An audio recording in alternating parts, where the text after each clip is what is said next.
ইতিহাসের সাক্ষী। 1967 সালের অক্টোবর মাস মার্ক্সবাদী বিপ্লবী এর্নেস্তো চে গুয়েভারাকে বলিভিয়াতে ধরে ফেলার পর তাকে হত্যা করা হয়। এই ঘটনার একজন সাক্ষী ফেলিক্স রদ্রিগেজ, মার্কিন গুপ্তচর সংস্থা সিআইএ এর একজন কর্মকর্তা, যিনি চে গুয়েভারাকে খুঁজে বের করতে সাহায্য করেছিলেন। 47 বছর আগের এই ঘটনার দিকে ফিরে তাকিয়েছেন বিবিসির মাইক ল্যানচিন। তার প্রতিবেদনটি পরিবেশন করছি Mizanur Rahman Khan. I got everything here from that day, from Che Guevara's capture. This picture of Che. এখানে আমার কাছে সবকিছুই আছে। এই ছবিগুলো চে গুয়েভারার, যেদিন তাকে আটক করা হলো তার পর তোলা। এটা তার পাসপোর্টের ছবি, এটা তার ব্যাগ। মায়ামিতে নিজের বাড়িতে বসে ফেলিক্স রদ্রিগেজ এই জিনিসগুলো দেখাচ্ছিলেন। সমাজতন্ত্রের বিরুদ্ধে লড়াই করতে গিয়ে তার দীর্ঘ চাকরি জীবনের, তার ভাষায়, অত্যন্ত গর্ব করার মতো এক মুহূর্তের সাক্ষ্য বহন করছিল এসব সোভেনির। এটা ছিল চের শেষ ছবি। মৃত্যুর আগে আমার সাথে তোলা হয়েছিল, হয়তো তাকে হত্যা করার 1 ঘন্টা আগের এই ছবিটি। এসব ছবির রং ওঠে সামান্য ঝাপসা। একটা ছবিতে চে গুয়েভারা তাকিয়ে আছেন ক্রুদ্ধ দৃষ্টিতে, তার হাত দুটো সামনের দিকে বাঁধা, চোখ সরাসরি ক্যামেরার দিকে। তার পাশে একজন তরুণ ইউনিফর্ম পরিহিত ফেলিক্স রদ্রিগেজ।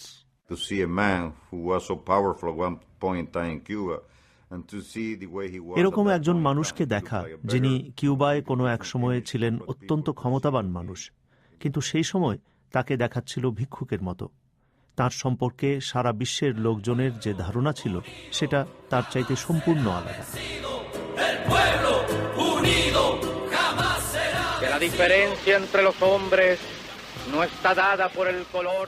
ল্যাটিন আমেরিকাতে শীতল যুদ্ধ চলাকালে এর্নেস্তো চে গুয়েভারা এবং ফেলিক্স রদ্রিগেজ ছিলেন একজন আরেকজনের বিপরীত অবস্থানে।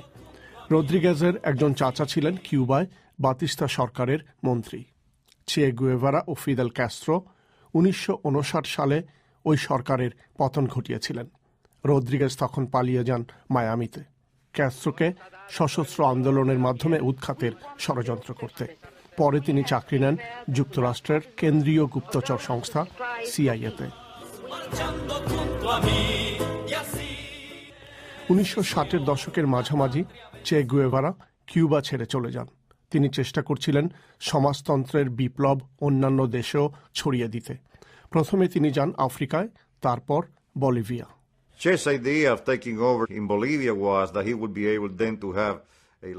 চে তার বিশ্বাস বলিভিয়াতেও ছড়িয়ে দিতে চেয়েছিলেন। ভেবেছিলেন সমাজতান্ত্রিক এই বিপ্লব বলিভিয়ার বিভিন্ন প্রতিবেশী দেশেও ছড়িয়ে দিতে সক্ষম হবেন। বলিভিয়া ছিল অত্যন্ত দরিদ্র একটি দেশ। তিনি মনে করেছিলেন যুক্তরাষ্ট্র হয়তো এরকম একটি দেশের ব্যাপারে খুব আগ্রহী হবে না।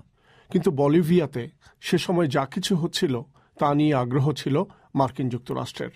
শীতল যুদ্ধ তখন গিয়ে পৌঁছেছিল চরম পর্যায়ে, আর চে গুয়েভারার লক্ষ্য ছিল আমেরিকার কাছেই কোনো দেশে কিউবার স্টাইলে বিপ্লব ঘটানো। President Barrientos, remembering what had happened to President Batista, was scared. President বাতিস্তার জীবনে যা ঘটেছে সেটা দেখে ভীত সন্ত্রস্ত হয়ে পড়েছিলেন বলিভিয়ার প্রেসিডেন্ট রেনে বেরিয়েন্টোস। তখনই তিনি যুক্তরাষ্ট্রের সাহায্য চাইলেন। যুক্তরাষ্ট্র তখন বলিভিয়ার অ্যান্টি গেরিলা বাহিনীকে প্রশিক্ষণ দিতে শুরু করল। আমেরিকা থেকে মোট 25 জন উপদেষ্টা বলিভিয়াতে গিয়ে পৌঁছালেন।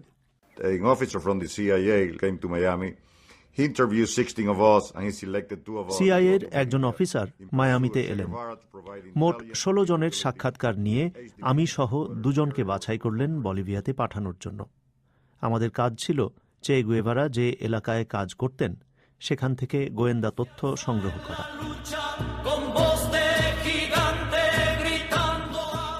চে গুয়েভারা বলিভিয়াতে গিয়ে পৌঁছান 1966 সালের নভেম্বর মাসে। একটি গেরিলা বাহিনী গড়ে তুলতে সাথে সাথেই তিনি চলে যান গহীন ও প্রত্যন্ত জঙ্গলে। সাথে করে তিনি কিউবা থেকে অভিজ্ঞ যোদ্ধাদের একটি দলও নিয়ে গিয়েছিলেন। বলিভিয়ার সামরিক বাহিনীর বিরুদ্ধে এই যোদ্ধারা প্রাথমিকভাবে কিছু সাফল্য পেয়েছিল, তবে গেরিলাদের তখন অসম্ভব কিছু পরিস্থিতির মুখোমুখি হতে হয়। চে গুয়েভারার অ্যাজমা বা শ্বাসকষ্ট থাকার কারণে তার বাহিনীর কাজের গতি শ্লথ হয়ে আসে।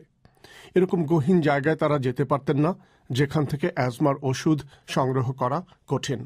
এই ওষুধের জন্য তারা যখন একটি গ্রামে খোঁজ খবর করতে গেলেন, তখনই ইনফরমাররা তাদের সাথে করল বিশ্বাসঘাতকতা। তখন 1967 সাল 7ই অক্টোবর গভীর সংকীর্ণ এক উপত্যকায় বলিভিয়ার সেনাবাহিনী চোরাগুপ্তা হামলা করল চে গুয়েভারার গেরিলা বাহিনীর উপর। চে আহত হলেন, ধরা পড়লেন জীবন্ত। I was at the time in Valle Grande installing some radio equipment to the Bolivian Air Force. That's when we learned. আমি তখন ভায়া গ্রান্দিতে বলিভিয়ার বিমান বাহিনীর জন্য কিছু যন্ত্রপাতি পাঠানো হচ্ছিল। তখন আমরা জানতে পারি যে চে গুয়েভারাকে ধরা হয়েছে। তাকে দেখার জন্যও আমার মধ্যে একটা উত্তেজনা ছিল। পরের দিন একটা হেলিকপ্টারে করে আমি একটা স্কুলে যাই যেখানে চে গুয়েভারাকে রাখা হয়েছিল। আমরা সবাই একটা ঘরে ঢুকে দেখলাম তাকে বেঁধে এক কোনায় মেঝের ওপরে ফেলে রাখা হয়েছে। তার সামনে পড়েছিল কিউবার কয়েকজন কর্মকর্তার মৃতদেহ, অভিযানের সময় যারা নিহত হয়েছে। তখন আমি জানতে চাই যে আমার দেশের সরকারের কাছে পাঠানোর জন্য আমি এর কোনো ডকুমেন্ট তৈরি করতে পারি কিনা। কোমরে ঝুলিয়ে রাখার মতো একটি ঝুলি পেলাম সেখানে, যেটা দেখতে উটের কলারের মতো।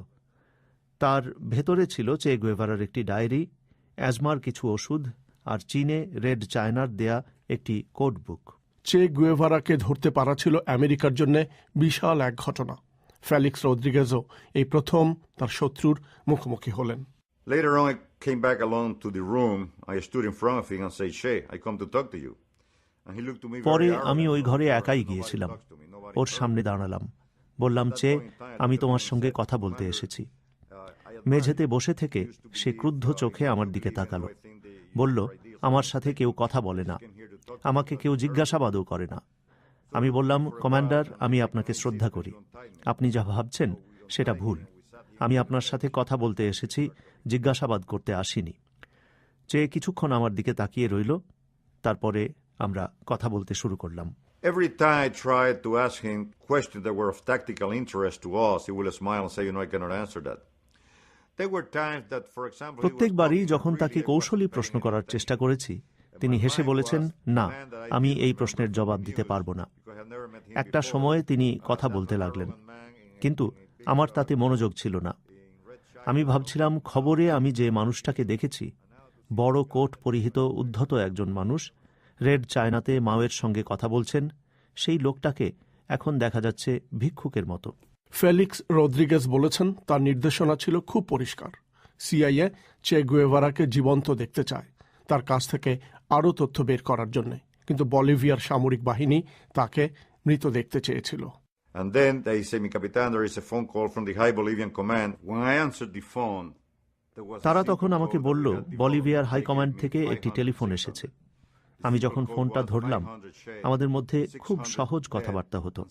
তারা আমাকে বলল, 500, 600, 500 মানে চে, 600 মানে নিহত চে, আর 700 ছিল জীবন্ত চে গুয়েভারা। আমি তাদেরকে বার্তাটি পুনরাবৃত্তি করতে বললাম। তারা বলল, 500, 600। কর্নেল সান্তেনারি যখন অপারেশন শেষে ফিরে এলেন, আমি তাকে বললাম, হাইকমান্ড থেকে আমাকে 500, 600 বার্তা দেওয়া হয়েছে, কিন্তু আমার সরকারের নির্দেশ হচ্ছে যে কোনো মূল্যে তাকে বাঁচিয়ে রাখা। তিনি তখন আমার দিকে তাকিয়ে বললেন, আপনার কাছে আমি কৃতজ্ঞ, কিন্তু এই নির্দেশ আমার প্রেসিডেন্টের কাছ থেকে এসেছে। ঘড়ির দিকে তাকিয়ে তিনি বললেন, দুপুর 2টো পর্যন্ত আপনি তাকে জিজ্ঞাসাবাদ করতে পারেন, কিন্তু আমি চাই 2টোর পর আপনি চেয়ের মৃতদেহ নিয়ে আমার কাছে আসবেন। তারপর আমি ওই ঘরে গেলাম, বললাম, কমান্ডার, আমি দুঃখিত, আপনার শেষ কোনো কথা থাকলে বলতে পারেন, সেটা আপনার পরিবারের কাছে পৌঁছে দেব। চে তখন বললেন, আমার স্ত্রীকে বলবেন আবার বিয়ে করতে এবং সুখী হওয়ার চেষ্টা করতে। এটাই ছিল তার মুখ থেকে শেষ কথা। তিনি আমার দিকে এগিয়ে এলেন, আমরা করমর্দন করলাম, পরস্পরকে জড়িয়ে ধরলাম। তিনি হয়তো ভাবছিলেন যে আমরা তাকে গুলি করতে যাচ্ছি। তারপর আমি ঘর থেকে চলে গেলাম। 1:10 কিংবা 1:20 মিনিটের দিকে আমি গুলির শব্দ শুনতে পেলাম। চে গুয়েভারা এবং তার সহযোদ্ধাদের মৃতদেহ হেলিকপ্টারে করে নিয়ে যাওয়া হলো ভায়া গ্রান্দে। তারপর সেই মৃতদেহ প্রদর্শনীর জন্য রেখে দেওয়া হলো। There were like 2,000 people waiting in there. সেখানে 2000-এর মতো মানুষ অপেক্ষা করছিল। 4টি সামরিক হেলিকপ্টারে করে এসেছিলেন বলিভিয়ার সশস্ত্র বাহিনীর জেনারেল ও অ্যাডমিরালরা। বিভিন্ন মিডিয়ার 10টির মতো বিমানও ছিল সেখানে। সবাই তখন হেলিকপ্টারের দিকে এগিয়ে গেলেন। চে গুয়েভারাকে হত্যার মধ্য দিয়ে ফেলিক্স রদ্রিগেজের মিশনের সমাপ্তি ঘটল। কিন্তু তখন শুরু হলো তার আরও একটি মিশন। সেটা ছিল কমিউনিজমের বিস্তার ঠেকানো। ভিয়েতনামে গেলেন যুদ্ধ করতে, কিন্তু চে গুয়েভারা অমর হয়ে রইলেন ছবি, পোস্টার আর গানে ও কবিতায়।